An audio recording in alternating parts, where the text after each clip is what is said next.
Good morning, everyone. This is Erica Garcia Abigail. Ironically, about 10 days ago, I did a video regarding the stages of grief and the different types of grief. And then here we are. I find myself in a position where it's best that I do another video to give additional support for those that are dealing with a particular type of grief, because there's loss from the natural age of dying, right? The loss of a loved one that way. But then there are particular nuances and complexities to processing and understanding and healing from the loss of the death by suicide, right? So I was putting together all of these facts for myself this week because my family just suffered the loss of someone who was really special to us. And for me, it was a cousin that I grew up with, and we were only a year apart. And he was like a brother to me, like particularly since my own brother was several years older to me. He was like my go-to ride or die cousin, where I was able to find a safe space and get honest, like, guy opinions, you know, in all the life phases of my life, and I would vice versa give it to him. And in my mind, I thought we would grow old together. He gave me lots of great advice throughout my year, and it was like I could ask the stupid questions, and I would get these unfiltered, honest responses in the vein of, you know, just looking out for the best for me, and a place of love and non-judgment and control, like, you know, a lot of family members try to do. So, and I'm doing this video today outside in the town of Humacao, because if it wasn't for him, I probably wouldn't even be here either, because it was his recommendation that we come to this town. So I find myself in a place where I need to process and kind of move on from the pain, but also celebrate his life. So that's why I chose to do it outside. You're hearing the birds chirping and the fountains going, because I want to celebrate him. And because the end of his life doesn't define who he was and how much of an impact not only did he make on me, but the rest of us in our family. And I figured in supporting myself, because frankly, I'm still numb from this entire event. And out of respect for my family, obviously I would never name names.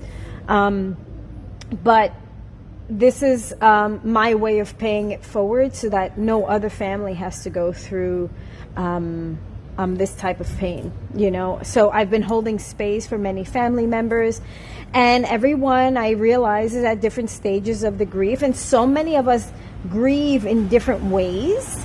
And because so many of us are in different time zones, you never know if you need to reach for this video day or night.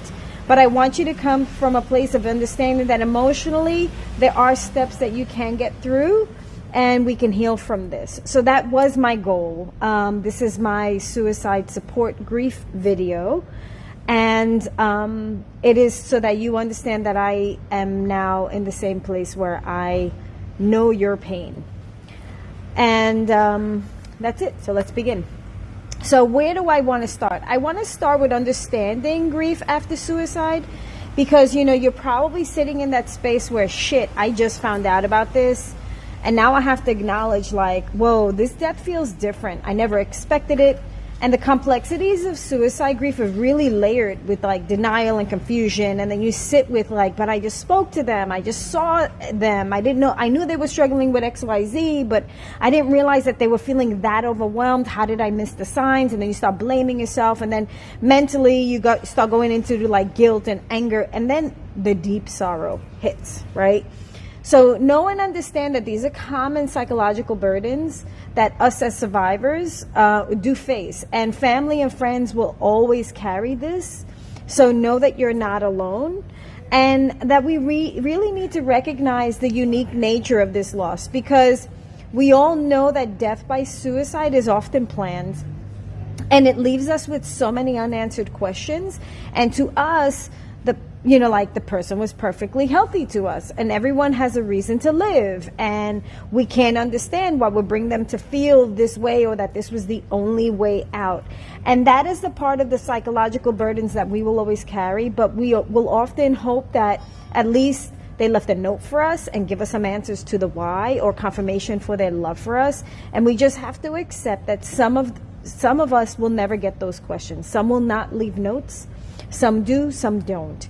And we have to accept that not all of our questions at this point are ever going to be answered. So we just have to have in our hearts that eventually the answers will come. And many of us have to find ways to really just find different ways of navigating the healing best for us. So now we find ourselves in the place where we're processing the pain. We've got to give ourselves permission to grieve. We have to allow ourselves the time and the grace to embrace your feelings without judgment, because we start the self-blaming, right? And I mean, for me, like I said, I'm still reeling from the news, and I'm a few days out from it now. And I keep floating between shock and denial and numbness. I'll be honest, the tears haven't even flowed yet, and I was starting to feel guilty with that too, and anger was starting to boil, like why I like think of the tears will prove my love. And I've been just sitting with all the different emotions as they've been coming in waves, and in the polarities, right? And you're going to feel them too. So allow the tears to come, allow for the anger, allow for the numbness, and everything to start to surface. Take a walk, get out in nature, cry, scream, cry in the shower, in the car, kick a rock, go someplace that brings you peace. And where, hey, and if you have to hit something, go where you can safely hit something and hit a tree or a rock or one of those places. But feel your feelings, lean into them, because the worst thing you want to do is bottle them up. And if you need to, call your health insurance and see what type of mental health benefits you may have that you can seek to get professional bereavement support, because suicide bereavement is, like I said, nuanced. So connect with your trusted family and friends. Grief support groups, particularly those with, death by suicide, are really, really helpful. Whether you go once or twice, or, to just let it all out, to purge, or whether you stay for a few months, do what you need to, because what's unique is that this type of loss really throws us right immediately into complex trauma, and the professional counseling will really help you, support you through this healing process, through all the different phases of trauma and complex emotions. So understand that that's part of the healing practice. And part of that is also compassion towards yourself. Know that your loved one died knowing that you loved them. So don't ever question that, please. Avoid the self-blame. When it comes to suicide, you have to accept that you really couldn't control the outcome. You couldn't predict the actions. And for most, the plan is in place for quite some time, and we just didn't know it. And what they were waiting for was really the opportunity to execute. And it's a harsh reality that, and a statistic that is known, and it's an unfortunate one. So please avoid the blame game to ourselves, to someone else, like you pushed them to this place, and, none of that is going to change what happened, unfortunately. And in order to heal, we need to not create more chaos or conflict amongst family and friends. And we just got to start embracing the memories and the thoughts of them. And we need to mindfully start shifting that perspective. We need to be their advocates to continue to reframe the narrative. They were so much more, so much more than their final act. I'm going to say it again, they were so much more than their final act, right? And we need to move past the negative emotions associated with their final act. We need to remember them, and we need to reflect on the joy, their achievements, the impact that they had on us and the world, right? We need to remember how much we valued them and how much value they brought into our lives. So celebrate their lives. Yes, the best way to do this is to celebrate their lives, celebrate it with anyone who's willing to listen, right? And because especially when someone's no longer here, that's how you keep their memory alive. So find ways, whether it's on your own or as a family, create rituals to honor their memory. Maybe plant a tree, dedicate a bench, some type of creative project where you can all come together, share your stories about their personality, the things they loved, the things they hated, the things they were passionate about. Memories from all different phases of their lives and our lives, their kindness, their moments of happiness, their triumphs. Then on your own, you could just simply light a little white candle, say a prayer for them whenever you feel you want to be close to them or talk to them. I'm not one for grave sites, but I have no problem visiting spaces that remind me of them. So I'll go to the ocean and talk to them, or I'll go to a mountain, or I'll try to find places that will give me a vision that will remind me of them, or eating the dish that we used to eat together, or anything that's going to make a smile come back to your face. Eventually the pain will start to diminish, and it will become easier to handle. So you can move forward by letting go of the guilt and the pain, and you must forgive them. Again, understand that their choice wasn't a reflection of your love or your care. It was a choice that was made, and you have to just forgive them for the method. Forgive them for leaving us. Forgive them for, not leaving us with parting words or a note or a message. We just have to just let them go in peace. Forgive yourself for feeling helpless. You may need to engage in some healing practices. So find guided meditations, mindfulness practices that help process pain and rage, or allow you to let go of the pain. Find journaling. I find journaling is a really great way to release emotions. And I know a lot of people are like, I'm not a journal person, or what if someone reads it? So I'm going to give you my favorite method of releasing unresolved emotions is take a pad, paper, and burn. So I take a pad, I write, burn it, let it all go. And it really just frees my head and my heart. And I don't have the what if someone reads this kind of stuff. So that's my method. That's what I suggest.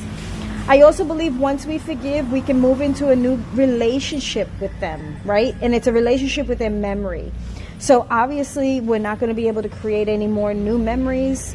Those opportunities are gone. But we can create new ones in their name to continue to hold them in a nice, safe space. So the perfect way for everyone to share is to share their stories. Don't hide them. Don't bring it down. Perhaps compile a scrapbook or a digital album.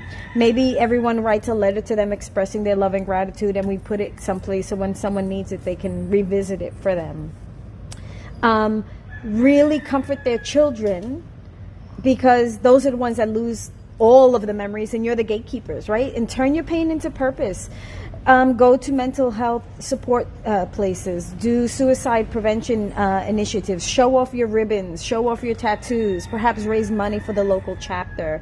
Do everything in the name of your loved one and in passion. For me, I channeled all my pain and purpose by creating this video for you. So I hope that you receive the information well, and it does provide you with some comfort in knowing that you're not alone and someone sees you and recognizes this, right? So by channeling your pain into purpose, you can help move on and honor them and take all the time you need to heal.